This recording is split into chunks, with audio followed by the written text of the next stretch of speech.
Welcome to My Creative Corner 3, a podcast about my quilting journey and life in a northern town. Show notes can be found at mycreativecorner3.wordpress.com. Please leave a comment and we can continue the conversation online. My name is Vicki and I'll be your hostess. Welcome to the podcast. It's August 31st on the eve of a 4-day weekend for me.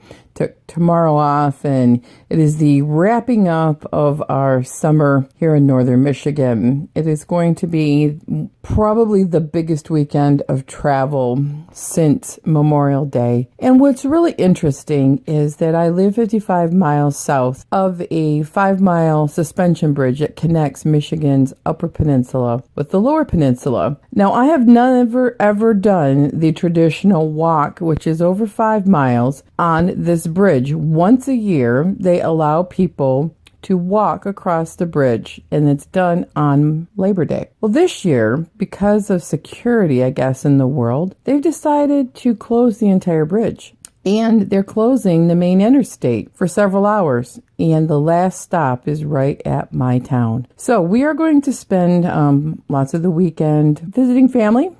And we may hunker down and just make sure we have everything we need so that Monday, when this shutting down of the interstate happens, we won't have to go anywhere. We typically get very, very full with tourists. Our town gets traffic jams and you're locked in. You can't go to the grocery store easily, and it's a really big problem for businesses. Now, the good news is I have a couple little shops near my house that I could walk to if I needed groceries. There are a couple of smaller ones that are not near the interstate that I might be able to get bread or whatever. But we're just planning ahead, because after that, tourism lightens up. And, until the height of the autumn colors and people come up to look at the leaves, and then it doesn't really start up again heavily until snow and I can't even believe I said that word, and the people come up for snowmobiling and skiing. So today I was just kind of a post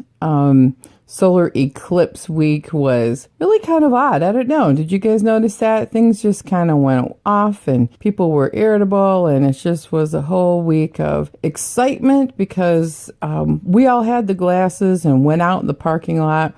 People in my office, in the office building, we all shared and we had a little party of it, and it was a great day. And we had some unexpected auditors in my office, which, right in the middle of the solar eclipse, but hey, it went well.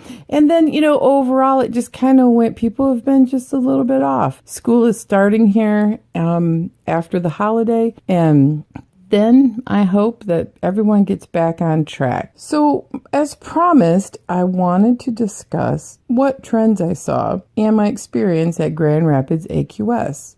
You may remember I was part of a collaborative project where my friends and we did a quilt, and it was a challenge. A lot of it was pieced in a day. We had a big pile of fabrics and we chose numbers, and we had an inspiration block, and piece by piece, people took their turn and they added to the quilt either blocks or borders or ideas. Things could get chopped up and recycled around, but everything that someone made was in the quilt. And I had the distinct honor of long arming it. So I overgrammed that picture on Instagram, that quilt. So I took lots of pictures. I took some videos. It's really a thrill when you have lots of people come together and make something that really is greater than the sum of all of its parts. It was amazing. It turned out so well. I felt like it showed well.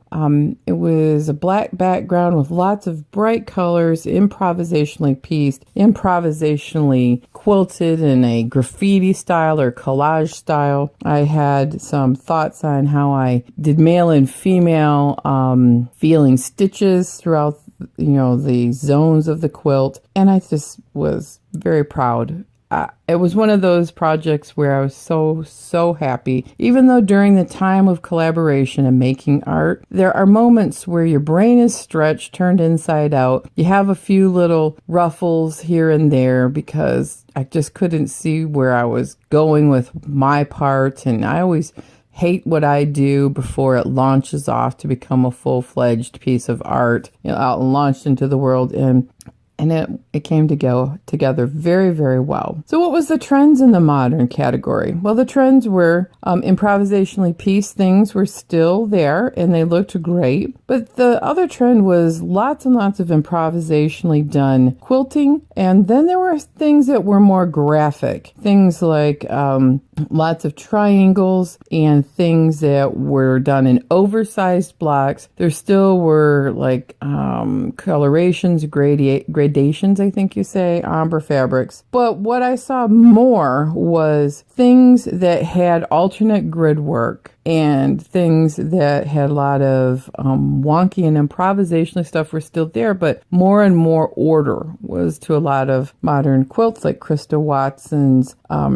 chevron quilt was there. It was absolutely lovely. And there was a lot of really cool fabrics, some ombres or tie-dyes. There were things that were super, super bright. Lots of bright fabrics was the trend. There were still some things that we would consider in a more muted palette. Some of those were exceptionally gorgeous, but the overall trend, when I look at the pictures, it's a lot of bright, bold colors, saturated colors. The great news in the modern class is that the color palette has expanded. I want to raise my hands up and shake them in the air in a very dance of victory, because it has expanded to every color of the rainbow was represented. Still, a lot of quilts had a lot of white expanse in the background, but a lot of them had other colors, and that was phenomenal. Dense quilting is king at these kinds of shows. The denser the quilts, the better.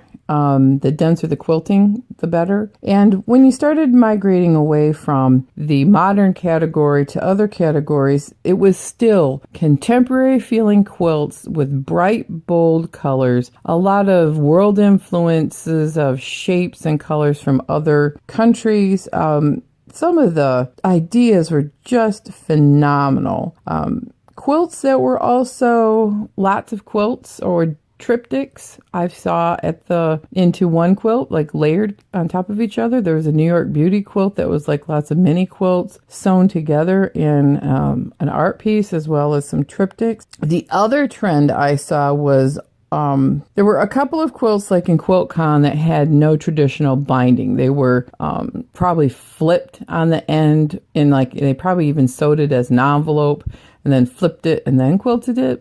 But that was not the trend for majority of quilts. Many of the quilts at AQS Grand Rapids had scalloped edges or fancy edges, things with piping, things with alternate bindings that were very elaborate with colors or braids, lots of inventive and creative things, just really lots of scalloped edges. I even saw a quilt where they didn't bind it at all. It was more of an art piece, and they cut the quilt in an artistic, jagged way and left the edges raw. And that was very interesting because it fit the art piece that it was. There's still lots of traditional quilts there. I saw, some things that are still happening, which were, one or two political quilts were there, but not too many, and they weren't harsh. What I did see though were like the envelope quilt that I find interesting if people do it as an envelope. This one was arranged in the star, because who sends letters anymore? I sure don't. I can't remember the last time I sent a letter. I had to buy stamps. Things that were old technology that at other quilt shows were like super highlighted, like maps or other old technology such as typing, or people worried about cursive dyeing. That kind of stuff. Didn't see too many. But what I was totally enamored with was Sheila Frampton Cooper's special display and the quilts that she had in the show. This is my ultimate hero here in her work. I've never seen it before. And as I examined the pieces, they all, or the majority of them, looked pieced in. They're very, very free form, very, very modern and contemporary. She has a very gorgeous eye for color. improvisationally pieced. If you are not familiar with her work, you need to go look it up. I didn't even see that a lot of it was applique. There may have been some pieces that were appliqued or raw edged, but when I got up close, I thought they looked pieced in. Her quilting is phenomenal and densely quilted, and it's all part of the collages that she makes. I'm just in love with the color that she did. So this year, the AQS show I thought was really, really good. I enjoy it every year. They have a display of everything from antique or vintage quilts that people finished in a modern, with modern finishing techniques like long arm machines. That was pretty cool. There were lots of quilts of every shape and size. And the other trend that I saw at the show was medallion or mandala style circles. New York Beauties were a lot of quilts with New York Beauties in them, and man, they are so inspiring to me. Other circular blocks that were tradition but brought up to contemporary coloration and style, like Mariner's Compass. Just those are the things that were really amazing to me. They had guild challenges there, as well as other mini wall quilts and challenges by a fabric company and the authors. People who had books in the front end by AQS, they had an author's gallery. So people had samples of their work that may have been from the books. So AQS is phenomenal. It's like I only go to a couple shows a year just because of time, and travel is not always easy. But I took my mom, and if you want to watch a real cute video of us walk around the quilt shows like a couple of kids, we had a lot of fun with it. And we were there Saturday, which I found to be a great day. It was less attended probably than the earlier in the week. There's still a lot of people there, but I could get pictures of quilts unobstructed. We could walk through the galleries. We could get videos at the end of the day that didn't have tons of people in it. The vendors were phenomenal. There were lots and lots of vendors. I tried out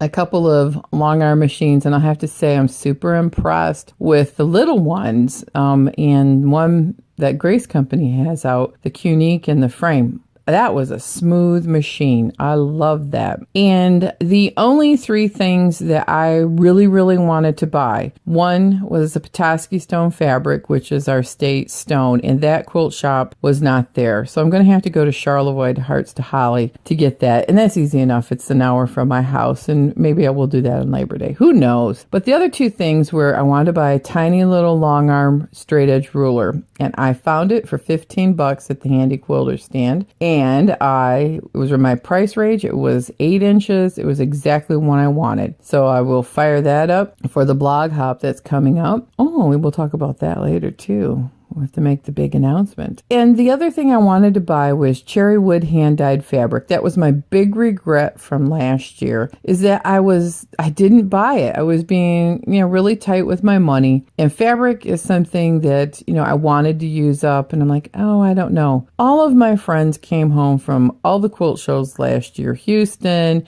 big ones out west, regional ones, and they had cherry wood. And I got green with envy. My mom bought a grab bag, which is it's a collection of just oddball cutoffs. And my mom is working on a Lion King quilt, and she bought the book. That was the cherry wood fabric last year, and their big challenge, which we were so impressed with. Well, this year is my favorite color palette. I just love it. It's teals and blues. It's the Van Gogh challenge. Now, I didn't get a quilt in time for the cutoff for this challenge, but they still had lots of fat quarter bundles of that color palette that I was able to purchase. I bought a grab bag, and I'm thrilled with all of the colors in it. And I keep thinking, I don't know what I want to do with that exactly, but on my radar for years has been a great quilt called Postcards from Sweden, which is a free quilt. The pattern is on Craftsy. If you Google postcards from Sweden, it's been out there for a couple years, and it's just cool because it's based on a postcard that was at IKEA that I regret that I did not buy. But I just like that modern, fresh, bright look, and I'll have to go through and kind of play with the colors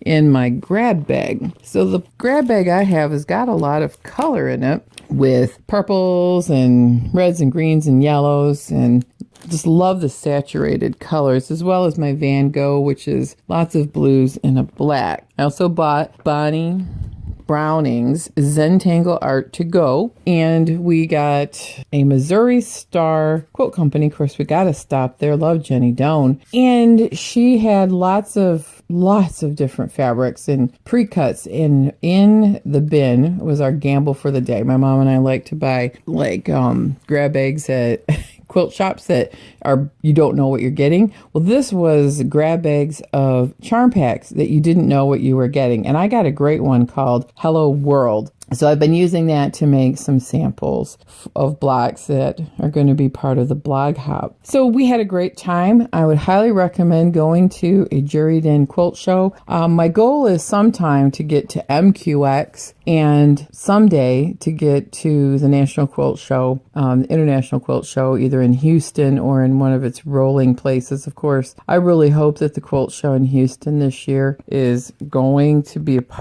it's going to go. I mean, with the hurricane going on, I have my worries that there may be issues, and I just want to put it out there. It's heavy on my heart about the devastation in Houston, and I don't really know how I'm going to be able to help, and that maybe money is the best way to help, because quilts might not get to people. I don't know. I'm thinking about that. But also heavy on my heart are things like the devastating fires that are out west and flooding throughout the world. So many natural disasters. And so I'm looking at, well, how can I help? Well, I don't know how I can help people in those situations, but I do know that I continue to make quilts for children who are fighting cancer. And maybe that will be my focus, is that continuing to work on my more than 4 quilt along to make sure that the quilts I have designated to go to children will get there. So, and that's my goal right now, is to finish up those quilts for kids who are fighting cancer, and pouring my energy of quilt making into that, as well as some other projects that I have going, and then looking at maybe the best way to help people in some of these other disasters is really donating my drop in the bucket that could be collected with other people's little donations that may be drops in the bucket, and eventually that bucket might fill up to mean that they can do what they need to do, like fix the roads and infrastructure and getting water and power and all the essentials to people. So anyway, that's my thoughts on the devastation in Houston, Texas. But I know that there are so many other places that are going through other problems too. But I do have some, my eyes and ears open to what may be happening to the Houston International Quilt Market Show and Trade Show and Quilt Show. I don't know what it's called. I guess I better look that up before I start yammering on about it.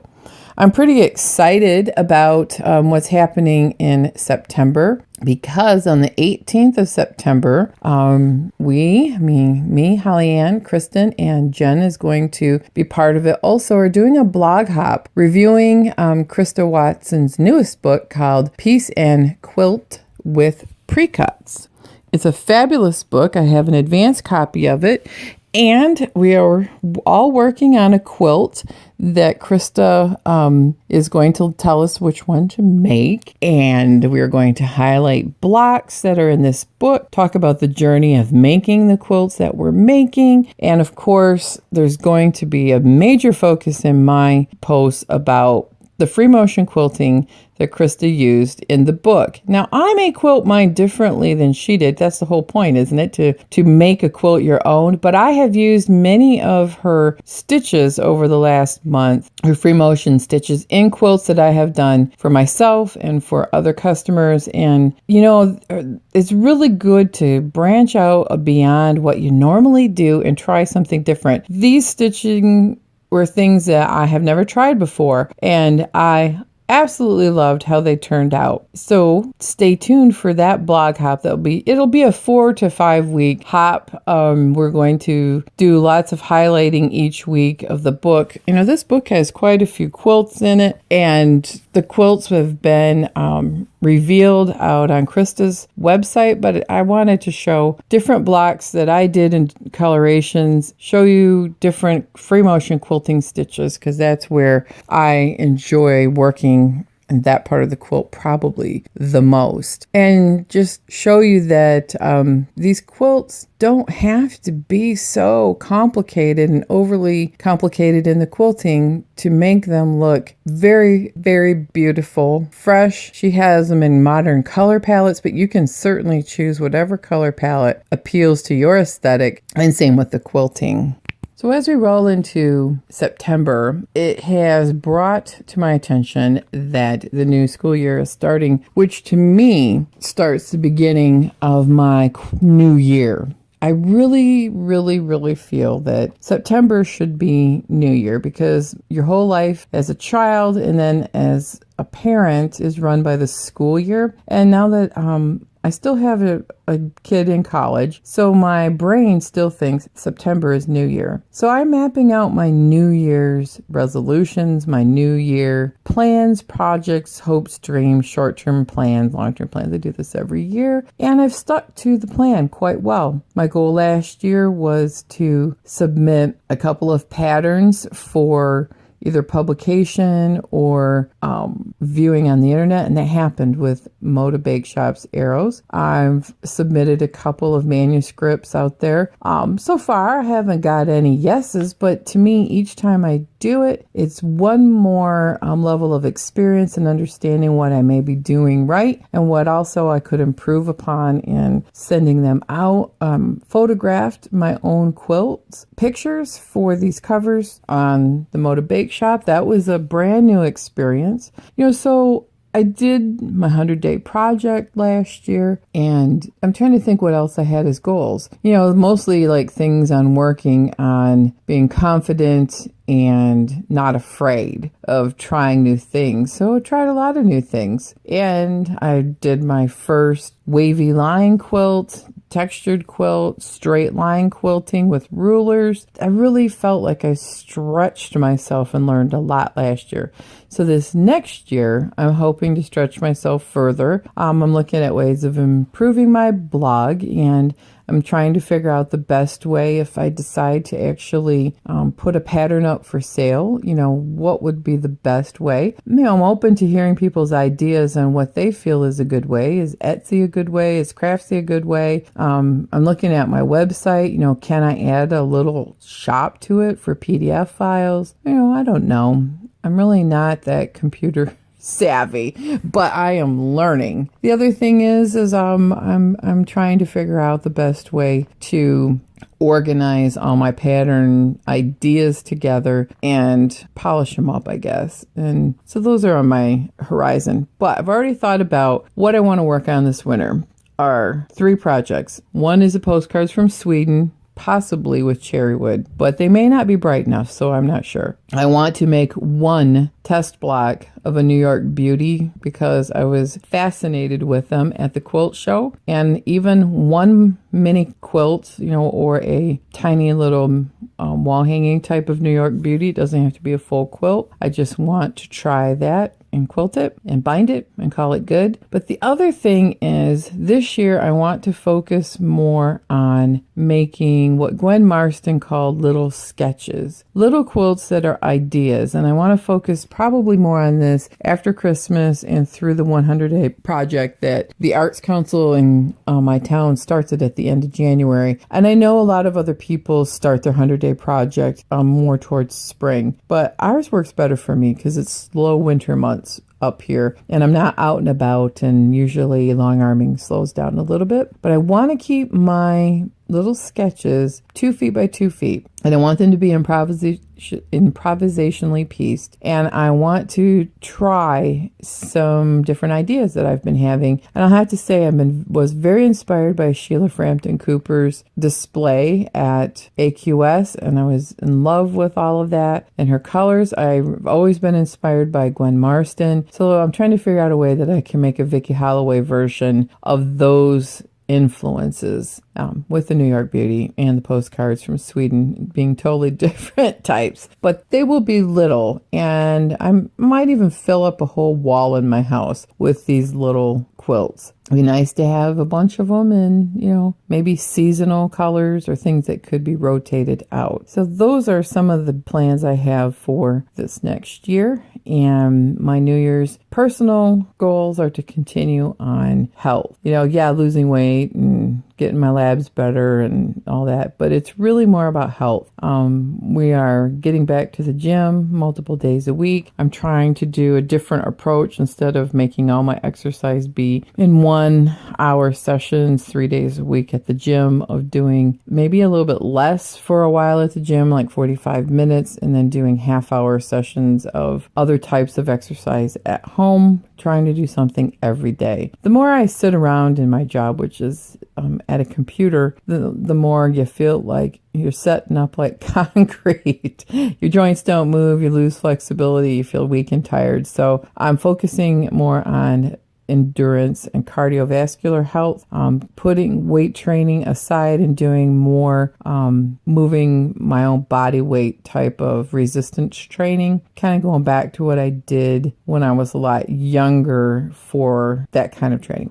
So that's what I'm doing on a personal level, not following any special diet except one that is healthy and less, basically. And other personal goals are going to be things like working on quiet time every day to do some religious meditating. I'm going to say religious because I don't want to call it meditation. I do want to continue in expanding my spiritual life. So that's something I'm going to keep working on with daily, readings and pondering the readings, and then doing some deep breathing exercises, which I truly believe helps us stay grounded and in the moment and enjoying every little thing that comes our way. And, the busyness of summer, I kind of get away from that kind of thinking. And then as we come into the fall and going into Thanksgiving and through the winter, life slows down and I am able to appreciate things. I mean, little things of staying in the moment. Appreciation, like I really appreciate that I have a home that's warm and dry. I really appreciate that I have air conditioning in the summer and heat in the winter. I appreciate my little things, the pants I have to choose from. But see, in the summer, I get busy and I flip-flop those ideas like, man, this house is really old and needs a lot of work and we're never going to get it done and blah, blah, blah, until I retire. That negative grinding, I have pants, but they're more than a year old and I should have 25 pair and I only have X number of pair. And, I'm like, how ridiculous. How many pairs of pants you really going to wear? I pick the same 5 that I do every week. Summer, when I get moving fast, I get moving, my brain gets going because we're gone a lot on weekends. Something about living up here, when you have such long winters, you try to jam too much in 90 days of summer. And what I'm going to do is take this fall, and it's a nice wind down from the fabulous energy and sights and sounds of the summer, which I thoroughly enjoy, and just really start meditating on positivity and focusing on appreciation and thankfulness for all of the blessings that I've been given. And that also helps as I go into the long winter months with nothing but time on my hands. You go to work, you come home, you work out, you sew, you quilt, and I have a really, really structured routine because life is like that for me and that works for me. I have systems that work for me. And most of it is really and truly a mindset because I get the same amount of work done, I think, most of the time. I think I get more long arming done in the winter because we're home a little bit more. But I mean, as far as housework goes and as far as, project wise and that, but it's really not pressuring myself to get so much done that I feel like I'm not enjoying it anymore. And which I've never felt that way about quilting, but I have about music and I have about exercise, and you get all fired up about it and then you get burnt out on it. So my other goal is to try to get music out a little bit more, play my instrument, and keep the rust knocked off my fingers enough to play a jig once in a while on my violin. Maybe even I found some YouTube things about singing. I'd have a terrible singing voice, but I love to sing. And I thought, that might be something to do. And I have a few minutes by myself, is go online for some free singing lessons and just try it out. I used to love to sing. I still love to sing in the car, but I should learn how to do it without straining my vocal cords. I had surgery on my neck and the, throat. I don't know, 8 years ago. And I'm finding that my voice has gotten weaker and weaker and weaker from that time in the surgery. And I thought maybe as a, double folded thing, I'll learn how to sing properly, but then I will learn how to speak properly, because I really do want to teach a class and I want to get going with some local quilt shops, and I have a lot of ideas about maybe doing a trunk show and lecturing. I want to do that. I do. But I got to learn how to speak so that my voice doesn't hurt, because there are times where it doesn't take much and it can hurt, and make sure that I'm using my vocal cords properly.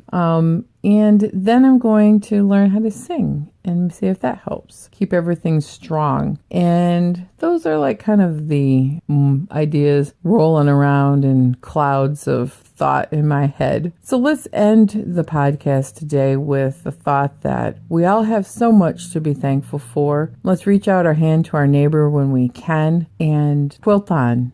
This podcast is brought to you by My Creative Corner 3, which is my blog and website where you can find all the information for my social media. Please sign up for my newsletter so you can keep in touch about exciting things and link packs and little notes and pictures about what's happening in my world. Also, feel free to leave a review on this podcast on iTunes, Stitcher, or wherever you may have your podcast feed coming through, so people continue to find the podcast. It will help me out a lot, and it also will help us to continue the conversation well beyond the time that this podcast has finished. Thank you, everyone. 2 points of clarification. Part of the reason the highways being shut down is that they are continuing the traditional Labor Day bridge walk, and only they are not allowing any traffic across it at all, which is unusual. Normally, when the tens of thousands of people walk across the bridge, half of the bridge is still open to traffic. So that's part of the traffic backup problem. The other thing I wanted to add is that I forgot to say one shape that was repeated many, many, many times at the quilts at AQS, along with seeing a lot of New York beauties and circles, was the diamond shape. Diamonds of all size and elongated, but the diamond shape was also very much seen on many quilts at the Grand Rapids Quilt Show.